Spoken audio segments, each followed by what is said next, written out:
Coach, you seem to be pretty pleased. It was a fun and energetic close to practice, right? Yeah, I mean, this was a tough day. Those are the ones you mark out, and I know I say this a lot, but we did coming out, we did goal line, we did our first live work, we did short yardage. You only get about 2 or 3 of these hits per camp to make sure that you're ready for the season. I thought our guys attacked the work really well. Obviously a high-spirited, in those zones. But we just got some execution things to clean up. We worked some third down sequencing, the jumping off sides, the false starts, the offensive pass interferences, like the things you control beat you. Right, so I'm just trying to make our team understand, we own that stuff, right? So the more disciplined we can be to our habits and execution, the better football team will be. How do you get to that point? I mean, you're a little bit more than halfway through camp, or right at the halfway point. How do you create more discipline? Yeah, well, I think it's an amazing balance of taking them to that edge, right? Yet making sure that, we're getting our best horses to the race. But we need to find out about these guys now. We don't get preseason games. We get some scrimmages. A lot of that will be thud on the older guys. We need to continually get off the scripts, which I mean by that, we had a move the ball session today, so they feel the flow of football in the game and personnels and play clocks, and that'll be kind of the biggest emphasis as we go through the back half of camp, and then see who rises to the occasion. Try to keep creating controlled adversity within our practices and see who can handle it and deliver for the team. You see an offense and quarterbacks that are kind of settling in more to a rhythm and a groove. Yeah, and I told that to Rob. Day one is a lot of drop back pass and stuff. Our guys need to be on the move. They need to be running. They need to be in. You just see the skill sets now, that are really developed. It's like maybe put those in day one so those guys can feel a little bit more confident about what they're doing. Still highs, still lows. The decision-making process has been better. Robbie and Deshaun, taking the bulk of the 1 reps now. But both their skill sets at times are just extremely elite, and we need to keep growing and looking forward to what Saturday brings. You talked about them moving, them being on the move. That seems true for Steele too. I mean, he doesn't have the reputation of being a speed burner, but you put him on the outside, and the guy is producing. Pizzella? Yeah. Steele's 10-4, 100-meter in high school now. This guy can roll. But I think every situation we get in, he's answered the bell. We're going to utilize his skill set. He's kind of a little bit of a hybrid blend between those 2 guys. So it's good to have all 3 guys that are different but performing really well. You say Saturday, is that first scrimmage? First scrimmage. Yeah, first scrimmage will be Saturday. What are you looking for in the next 3 practices? Yeah, so tomorrow, we dial back to physicality. This is the most physical 7 days we've had. We'll be out here in Spiders. We'll be working 2-minute. The 1-0 line will barely be in team settings. That 2-minute will be 2-step. It's just working on a lot of operational things. Thursday will be another hard practice, and then kind of the off day, walkthrough day before we get to Saturday. So who can do their job? I think that's the biggest thing. And I challenge the coaches to make sure on Saturday we're already, we're not just mass running plays. What do these kids do? What are their skill sets? How do we utilize that? And I think especially on offense, that's where the unique blend is going to need to be coming in, even in scrimmage day. Damon's, carries need to be in certain ways. Jamario's carries need to be in certain ways. Ty Clark, who's had an amazing camp so far, those are all different runners. So let's give them the ball in the way that they succeed. Right, so I think that's what we're looking for the most on Saturday. Early on, the defense had a bit of an edge in performance over the offense. Have you seen that gap close at all? Is the offense starting to catch up? Yeah, absolutely. I think it always closes. I think the defense is bogged down a little bit by calls. I mean, we pretty much are fully installed on both sides of the ball, right? So they're handling a ton of different information. The best teams are punch, counter punch, right? So I thought the offense came back today and counter punched the defense. And the ebbs and flows throughout camp are good. If you don't never want one side just smoking the other side, right? So I think this was good. It was a humbling day for the defense, especially in that third down period, and we jumped off sides 3 times, right? So, disciplined things are going to lead to our success. You rattled off a litany of talented running backs. One of the guys you didn't talk about yet is Jamar Searcy, who looks like he's going to be a weapon for you down the road. Maybe not this season, but in future seasons. Can you talk a little bit about what he brings to the table, and also just the embarrassment of riches you have at running back? Well, I'll tell you what, we've worked hard to kind of remake and reshift that room, and Jamar's a big part of it. He was committed to us at Washington State. We knew he was extremely dynamic, We saw him at camp. We saw him live in games. One of those guys that is really hard to bring down. Right? When you're in thud situations, like, you know, you blow the whistle, and in my mind, I'm like, he's not down.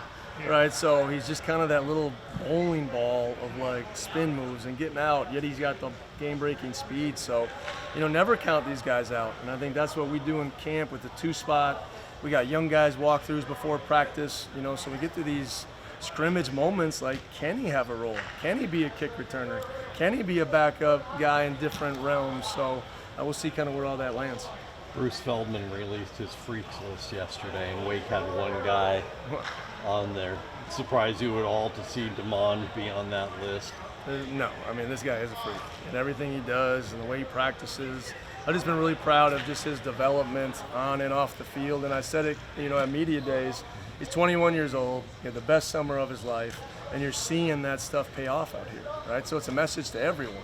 Doesn't matter your talent level, right? It's your work ethics, your execution. Yeah, and absolutely, he's one of the fastest players in the country. He's so dynamic, and same thing, I can't wait to get him in live situations because he can make some things happen. That's good. You good? I appreciate you guys. Thank you. What did it feel like to get out there with, I think, the most physical day so far? Yeah, you know, I had a great time today. You know, being the older guy and, you know, being in the position I am, I really didn't get a chance to go live, but I was able to, you know, give the younger guys, you know, some tips and cues on, you know, how to punch that ball in the end zone when we was in the red zone. So, yeah, it was just a good time seeing everybody go to work, be physical, really engage and attune to the offense, and it was nice to see. Watching you in practice, you position yourself around the coaches more often than you position yourself. Are you coaching as much as you're playing these days? Well, so when I come to the back and I'm standing next behind the coaches, I'm really trying to catch every coaching tip that they give to their players, so I can know everybody's job when they're on the field. And so standing next to Castor, you know, standing next to Ezel, Coach Reed, I can hear what those guys are saying and making the coaching points to their groups, and I can reflect on things that help me better when I step on the field. And so, you know, being back there is just a way for me to see it twice, see it again. And so when I put myself in the opportunity and I have the opportunity, I can execute it at a high level and, you know, score, you know, be the person I want to be for this team. Now, there's been a lot of talk during the offseason about how many carries a game you could handle and all that, but do you look at your running back room and see how many guys are there? I mean, we all know about Tate Carney, Ty Clark's having a great camp, Clements is having a great camp, right? Do you look at those guys and say, hey, there's a lot of carries in that room? Yeah, 100%. I mean, you know, we basically just use each other to continue to get better. I mean, like, you know, Tate Carney and, you know, Ty Clark's coming along, and you've got a young guy, Jamar Searcy, who's also coming along. You know, having, you know, a room that's so competitive but also so elite, you know, keeps me on my toes and it keeps me going, you know. And so going in that room with those guys and, you know, watching the film and coming out on the practice field and executing what we got to execute, it's amazing to see. I've seen all those guys take tremendous steps from the first time they stepped on the field to day 7. It's amazing to see those guys coming along, and I'm just excited to see, you know, who gets the chance to split carries with me. You've had yesterday, obviously, you know by now, you made Bruce Feldman's freaks list. Yeah. But number 63, Yeah. do you feel overlooked? I mean, number 63. Yeah, it's cool. I play ball. Like, all that stuff is, you know, weight room stuff. You know, you could be a weight room All-American and not touch the field, you know. And so, you know, it's cool. Like, I got a good squat, but, you know, I play football. Have you thought of yourself as a freak before? I mean, lifting the weight I do in the weight room, yeah. Running the way I do on the field, of course. But to be tagged with an award and to be number 63, like, you know, some stuff is just disrespectful. And, you know, like, I just let that be disrespectful. I just keep on moving on with my life. Are those numbers that he posts in the weight room, those are legit numbers? Yeah, I mean, so, you know, with the new staff coming in, Coach Ben, they actually allowed me to get even stronger than what I was.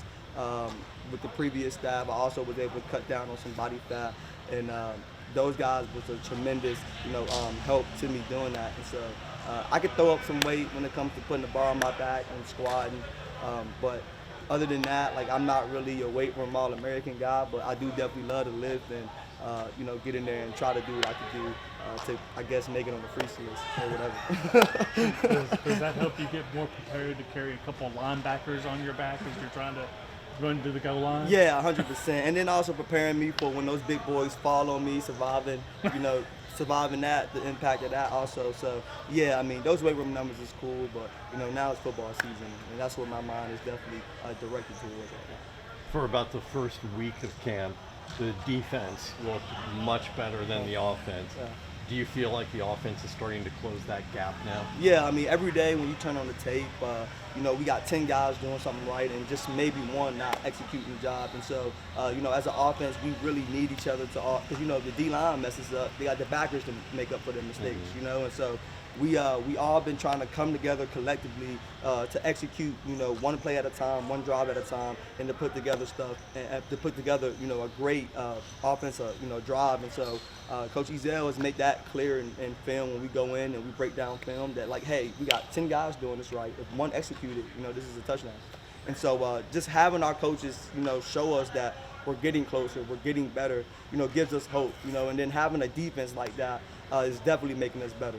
Every day coming out and preparing against that defense is legit. And so they're definitely making us better, and that's what this game is about. Follow up on one of Connor's questions about your role, the leadership. There was an offensive lineman we talked to last week who talked about how much he loved blocking for you. Yeah. He said because in the walkthroughs he goes full speed. Yeah. What does that mean to you that these guys are working that hard because of what you're showing them? Yeah, it means a lot. It just goes to show, that those relationships matter. And so I make it very critical to, be around my B-boys, be around the O-line. Sometimes I'll just pull up more, just to say what's up, just to kick it with them. Just having those smart interactions because I know those guys see me in the light that they want me to be, the guy running the ball behind them. And so building those personable connections would allow us to continue to, come out here on a 4-1. I can, trust Lily, trust Dad, Siani to make those blocks for me to get that first down. And so I think that's what it's all about, just being connected with your teammates, not only, on the field, but off the field. And it just allow us to be, better when we step on the field to, do what we got to do. Take them out to dinner or anything like that? No, I need to get all those boys out to dinner. After camp, I'll take them all out for something. That's probably going to run my pockets a little bit. But, Wake Forest didn't bless me. So. Yeah. I think you're getting some NIL. We saw the watch you were wearing in media. Wake Forest has blessed right. me. I'm blessed. And, I'll take those guys out once camp's over for sure. That's good. Cool. Thanks, Thanks, Lamar. Thanks, man. Appreciate it. So the defense for the first week and a half has had a pretty good edge over the offense. You guys feel, seem like you've been a little bit ahead. How does it look to you out there? I think just today we just undisciplined as a whole. From the D-line to the safeties, we just had a lot of mental errors. And you see the offense went up on us. I think it's our fault. Like we just lost a lot of undisciplined people on the field today, including myself. How do you change that discipline in time for the next practice? I think just getting in the meeting room, just everybody knowing what they're doing, how to do it, and when to do it. So that's just a thing. Like there's people on the field today, I think that just were messed up. They didn't know their assignment. Just including myself, a lot of offsides, a lot of dumb stuff. So I just think we gotta get in the meeting room and just continue to run the plays and stuff like that.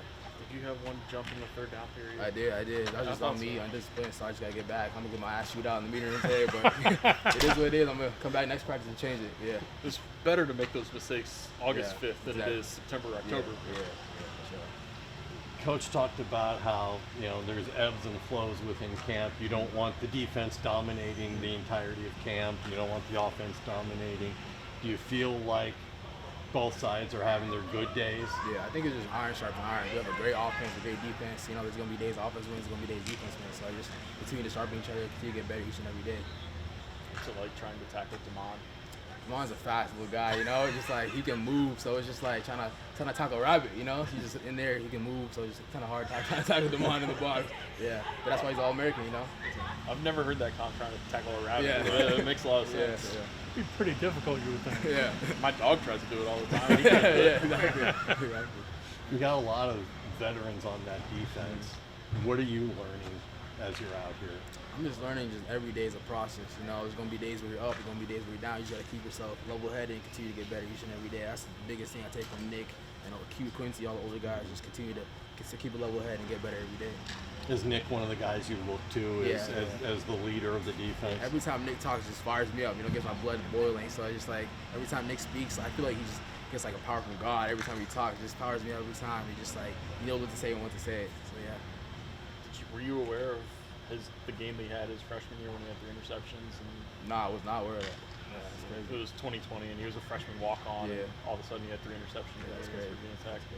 That's just for him being ready, being prepared, you know, for sure. Very good. Thanks. Appreciate Appreciate that. Thanks, Noah.